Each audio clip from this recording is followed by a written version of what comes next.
Olá, olá, I'm Ana Santos from PT for You Portuguese Lessons Online. Welcome to one more week, one more video dedicated to 5 minutes of Portuguese per day, makes you smile every single day. Yes, here I am, and today is the continuation of what we've learned last week. As I promised, this week is all about some examples to make you understand, because last week seemed maybe a little hard, but if you compare to your language, you will see and understand that is exactly the same. Before that, don't forget to keep following me on my social networks, the PT for You WordPress, it's my website where you find all these links, all these connections, all the transcriptions, also on social networks, Facebook and Instagram, and my podcasts dedicated to learning a little bit more of Portuguese, understanding, and at the same time you learn more about places or history. So just to remember what we've learned last week, we talked about direct and indirect speech. This is a table that you recognize, especially those who have learned English. And the idea, what I've explained last week, was everything about the same, but in Portuguese. And believe me, it's kind of the same. Believe me, believe me.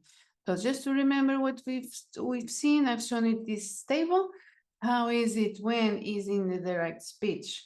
I mean, when is a transcription direct of what you say to when you're trying to repeat and say what other people said. So he said that, he said if, and so on. And if you think about this idea, present to the imperfect, pretérito perfeito to the most, mais que perfeito, what you see and what I explained last week is that you always go backwards one tense in the chronological line. And this is what you need to think. Is it exactly the same? Of course, you have the name of the different tenses, but it's quite intuitive what you do and what you think, knowing that, of course, there are some situations that you don't recognize these names, and then you need to study a little bit more. Let's go to the examples. Here also the expression, time expressions. Hoje goes to nesse dia, amanhã no dia seguinte, in the following day, na próxima semana, the next week. Aqui, here goes to there, or similar. Cá, also here goes to there. So here are some examples like I promised last week. So you have, I will say them in Portuguese, but you have always the transcriptions in English. So, o João perguntou onde é a festa. In the indirect, o João perguntou onde era a festa. So what you see here, the present, perguntou, turns, onde é, turns to era. So from the present to the imperfect. Another example. Amanhã irei ao cinema com a minha avó. And it goes to Mariana. Comentou que amanhã iria ao cinema com a sua avó. What you have here, you have the future, irei, to the conditional form, iria, and the word amanhã also goes to no dia seguinte, goes to the dia seguinte, and a minha avó goes to a sua, from mine to his. No discurso indireto, some more examples. A mãe perguntou, as crianças ficaram no parque?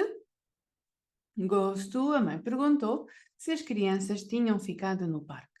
So from the past simple or pretérito perfeito, you go to the plusquamperfectum, the more than perfect, one step behind. That's why you have tinham ficado. More examples. A aluna disse, adorei ler 100 anos de solidão. Goes to, a aluna disse que tinha adorado ler 100 anos de solidão. Again, the past to the more than past, o pretérito mais que perfeito, composto. O Paulo comentou, espero que a professora tenha corrigido os exames. Paulo comentou que esperava que a professora tivesse corrigido os exames. What does this mean? From the present, espero, tu esperava.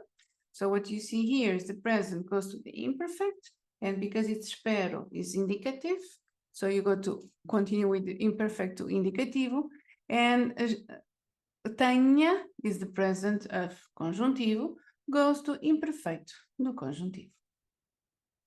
Last example of today, you have a professora lembrou, amanhã veremos o documentário sobre a Segunda Guerra Mundial.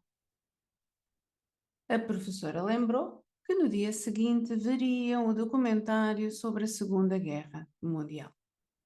So, from the future, veremos, para veriam, amanhã, no dia seguinte. These are some examples, because learn continual, there's always one more thing to learn. We are reaching some specific situations in the Portuguese grammar that are more intense. Don't forget that till now you have more than 100 videos to watch and to follow. So we started from the basic and now a little more intensive to more advanced classes. And I hope you will always find these explanations easy and turns the language acquisition lighter.